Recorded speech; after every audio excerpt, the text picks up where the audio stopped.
애플 언팩 행사 다들 챙겨보셨죠? 많은 기대를 모았던 아이폰 13, 막상 뚜껑 열어보니 출시 전 관심을 모았던 위성통신 기능도 탑재되어 있지 않았고요. 전작에 비해 새로울 것이 없었는데요. 이외 외신은 혹평을 쏟아냈습니다. 애플의 경쟁사 삼성 또한 이번 기회를 놓치지 않고 신랄한 디스를 뱉어냈지요. 이 모든 비판적인 분위기에도 불구하고 아이폰의 인기는 오히려 상승한 듯합니다. 사전 예약에선 역대급 인기였던 아이폰 12보다 높은 판매량을 보이고 있다고 하는데요. 그렇다면 이번 13은 과연 그 값어치를 할까요? 국내 아이폰은 10월 1일부터 사전 예약을 8일에 일반 판매를 시작했는데요. 옵션별 가격은 64기가 옵션 없이 128기가부터 시작됩니다. 드디어 1TB가 추가된 것도 눈에 띄네요. 가격은 작년과 동일하되 대신 아이폰 12가 할인에 들어갔습니다. 연도별 아이폰 판매량과 출고가입니다. 한동안 꾸준히 올려오던 아이폰 가격이 10일에서 한 번 꺾인 데 이어 13에선 동결됐습니다. 반도체 등의 가격 인상 요인이 있었는데도 신형 아이폰의 가격을 동결한 것은 별 업그레이드가 없어서일까요? 아니면 삼성의 폴더블 폰 흥행을 의식한 걸까요? 삼성은 폴더블 폰 대중화를 위해서 출고가를 전작 대비 40만 원이나 인하하는 결단을 보여줬었는데요. 그에 비하면 애플의 가격 동결은 조금 약하지 않나 싶기도 하네요. 다음은 디자인입니다. 먼저 크기는 전작과 동일합니다. 이게 달라진 점은 크게 세 가지가 있는데요. 새로운 컬러, 더 작은 노치, 카메라입니다. 아이폰 시리즈는 항상 컬러와 톤을 과감하게 바꾸는 편이죠. 출시된 색상은 기본 라인의 프로덕트 레드, 스타라이트, 미드나이트, 블루 핑크, 프로 라인의 그래파이트, 골드, 실버, 시에라 블루로 총 9가지입니다. 전작 일반 모델의 블루는 용달 블루라고 불릴 만큼 호불호가 갈렸는데요. 이번 블루는 일반 모델도 청록색을 섞은 파랑으로 예쁘게 뽑혔고 무엇보다 프로 라인의 시에라 블루가 이제껏 아이폰이 시도하지 않았던 색인 듯 하네요. 핑크 컬러도 참 반갑죠. 애플이 핑크를 출시했던 건 아이폰 7의 로즈 골드가 마지막이었죠. 오랜만에 핑크색인 만큼 많은 분들의 사랑을 받지 않을까 해요. 이 핑크가 과연 전작의 인기 컬러였던 퍼플을 대신할 수 있을까요? 혹시 나중에라도 퍼플이 추가되지는 않을까요? 저희 아정당통신에서 출시된 모든 라인의 모든 색상을 사전 예약해두었으니까요. 색상 파트는 다음 영상에서 좀 더 확실하게 다뤄보겠습니다. 아이폰 13에선 M자 탈모라고 불리는 아이폰 노치가 사라졌을까요? 아쉽지만 아닙니다. 페이스 아이디를 통해 메타버스 기술의 선점을 노리는 아이폰의 입장에선 노치를 버리기가 쉽지 않거든요. 그렇다고 노치 부분이 아예 개선되지 않은 건 아닌데요. 면적이 전작보다 20% 감소했고요. 그에 따라 디스플레이 영역이 확대되고 기존엔 노치 안쪽이 배치돼 있던 스피커 부분이 상단 베젤로 이동했습니다. 하지만 삼성전자가 펀치홀을 넘어서 UDC까지 시도하는 와중에 아이폰은 고작해야 노치 면적을 살짝 줄인 게 전부라니 너무 아쉽죠. 카메라 부분은 카툭티 영역이 전작보다 다소 두꺼워졌으며 카메라 배열이 대각선으로 변경됐습니다. 13과 13 미니의 카메라 센서가 12 프로맥스의 메인 카메라 센서만큼 커졌기 때문인데요. 도저히 수직으로 배치할 공간이 나지 않았다고 하네요. 그에 따라 LED 플래시는 오른쪽 상단에, 마이크는 왼쪽 하단에 배치되었습니다. 갤럭시가 아이폰과 막상막하였던 시절은 2014년 정도까지였습니다. 그 이후부터는 언제나 애플의 승리였는데요. 잠시 스펙표를 확인하자면 그 격차가 좁혀지기는커녕 점점 벌어지고 있는 듯합니다. 신형 칩 탑재, 배터리 지속시간 연장, 전작 대비 카메라 성능 발전 등 스펙 강화에 중점을 두었는데요. 이번 A15 바이오닉 칩셋은 현존하는 스마트폰 최고의 칩셋입니다. 5나노미터 공정을 기반으로 150억 개 이상의 트랜지스터를 직접 했고 6코어 CPU와 5코어 GPU를 탑재했습니다.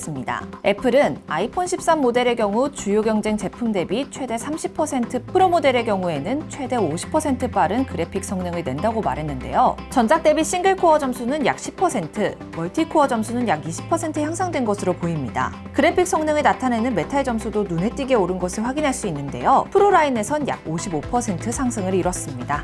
A14에서는 GPU 코어가 4개 있었던 반면 A15는 5개의 GPU 코어를 사용하기 때문인데요. 이에 힘입어 이번 A15 칩에서 특히 좋아진 점은 머신러닝입니다. 애플은 이 칩을 머신러닝의 한계를 넘어서려는 칩이라고 표현했는데요. 머신러닝을 통해서 어떤 것들이 가능할까요? 먼저 서브파티 앱의 퍼포먼스가 보다 확대됩니다. 그 외엔 실시간 번역과 보다 정확한 위치 추적도 가능해졌고 피사체에 자동으로 포커스를 맞추는 카메라 등 카메라 기능도 대폭 강화됐는데요. 특히 카메라 부분은 아주 놀랍습니다. 이건 뒤쪽에서 좀 더 자세하게 다뤄볼게요. 디스플레이 면에서도 상당한 발전이 이루어졌습니다. 이번 아이폰 시리즈엔 슈퍼 레티나 XDR 디스플레이가 적용되어 눈에 띄게 밝기가 상승했습니다. 13과 13 미니는 전작보다 28%, 프로와 프로맥스 라인은 25% 상승했습니다. 그로 인해 야외 가시성이 증가했고요. 또한 프로 라인에만 한정됐긴 했지만 드디어 아이폰에도 120Hz 주사율이 도입됐는데요. LTPO 디스플레이와 프로모션 디스플레이 적용, 더 많은 용량의 배터리 탑재로 가능해진 것이 아닐까 싶네요.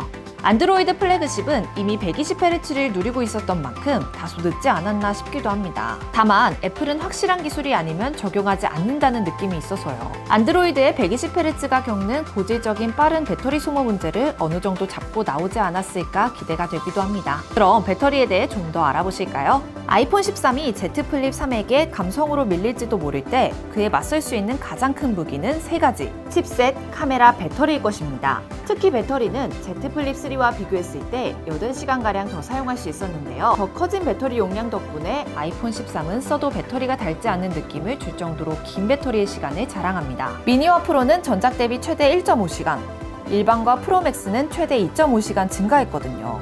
그로 인한 무게 증가는 다소 아쉬운 부분이긴 합니다. 마무리는 역시 카메라겠죠? 아이폰 13은 카메라에 집중한 모델이라 해도 과언이 아닙니다. 1200만 화소급의 트리플 카메라는 전작과 동일하지만 모두 새로운 센서가 적용됐습니다. 아이폰의 카메라는 전작 대비 똑같은 환경에서 47% 더 많은 빛을 포착하게 되었습니다. 더 커진 1.7 미크론 픽셀과 넓은 f1.6 조리개를 적용해 가능해진 일인데요. 아이폰의 듀얼 카메라 시스템 중 가장 큰 센서를 썼다고 해요.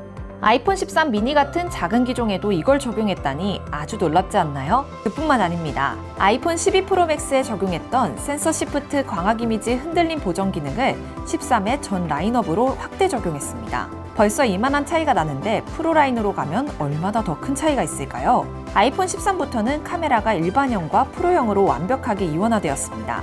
프로의 울트라 와이드 카메라는 3배 광학줌을 지원하는 77mm 망원 카메라와 오토포커스, f1.8 조리개를 통해 사진과 동영상 모두에서 저조도 촬영이 92% 개선되었으며 와이드 카메라는 f1.5 조리개에 1.9 미크론 픽셀이 적용된 역대 최대 센서를 통해 저조도 촬영이 2.2배 개선되었습니다. 아주 약한 빛만이 들어오는 촬영 환경에서 찍은 사진인데도 세밀한 부분이 그대로 살아있는 게 보이시나요? 주름이나 가죽의 재질처럼 섬세한 부분도 쉽게 잡아냅니다. 또 망원 카메라에 주목하셔야 하는데요. 사진뿐만 아니라 영상에도 3배 망원줌을 사용하실 수 있고 야간 모드에도 최초로 망원 카메라가 적용되었어요. 13 프로 이전 아이폰은 사용 불가능한 기능이죠. 심지어 울트라의 와이드 카메라에서는 2cm 초점거리 접사로도 촬영이 가능한데요. 사진에만 국한된 것이 아니고 동영상, 타임랩스, 슬로우모션 모두의 접사 지원이 가능하다 합니다. 카메라의 소프트웨어적 발전도 눈에 띕니다. 앞서 말씀드린 머신러닝의 기술의 쾌거라고 볼 수 있는데요. 첫 번째, 인물 동영상 모드입니다. 전작의 인물 사진 모드가 동영상 모드로 확장되었는데요. 포커싱된 피사체 외에는 흐리게 보이는 효과를 나타냅니다. 두 번째, 시네마틱 모드입니다. 촬영을 시작하기만 하면 시네마틱 모드가 알아서 피사체에 초점을 잡아주는 동시에 그 주변 전체에 피사계 심도 효과를 만드는데요. 초점을 옮기는 속도도 영화처럼 자연스럽고, 자, 이렇게 정면에 있던 인물이 상대를 돌아보자 자동으로 초점이 전환되는 장면 보이시나요? 화면 속의 여러 요소를 분석하는 머신러닝 시스템을 통해서 가능해진 건데요. 애플이 적용시킨 여러 가지 영화 이론을 통해 이런 전문가 같은 영상을 만들어낸다고 해요. 더 놀라운 점은 시네마틱 모드는 사후에도 심도를 조절할 수 있다는 건데요. 전문 영화용 카메라도 손색이 없죠. 또한 프로의 경우 추후 출시되는 프로레스 코덱을 추가로 지원할 예정이며 이 코덱을 사용하면 비디오용 로우 모드와 비슷하게 나온다고 하니 영상 편집도 더 쉽겠죠. 세 번째, 사진 스타일 모드입니다. 일반적으로 색 보정을 할 경우 필터를 씌우시죠. 필터는 전체적으로 색 보정이 들어가는데요. 사진 스타일 모드는 애플의 최신 알고리즘 스마트 HDR4를 통해 선별적으로 보정을 적용해 피부톤은 자연스럽게 유지할 수 있다고 해요. 자, 이것으로 아이폰 13에 대한 모든 정리가 끝났습니다. 혁신은 없었다고 하지만 성능 자체는 꽤 올랐는데요. 특히 카메라 쪽에선 굵직한 업데이트가 많았습니다. 그렇다고 그게 일반적인 아이폰 유저가 즐겼을 만한 기능인지는 갸우뚱해집니다. 그나마 주로 체감되는 부분은 디스플레이와 배터리 정도일 텐데요. 이 부분이 기존 아이폰 12의 이용자를 13으로 불러올 만큼 매력적일진 실제로 받아서 써봐야 할 것 같습니다. 그럼 저희는 사전 예약 제품을 수령한 후 사용 리뷰로 다시 돌아오도록 하겠습니다. 오늘 내용 도움되셨다면 구독과 좋아요 부탁드리고요. 다음에 또 만나요. 안녕!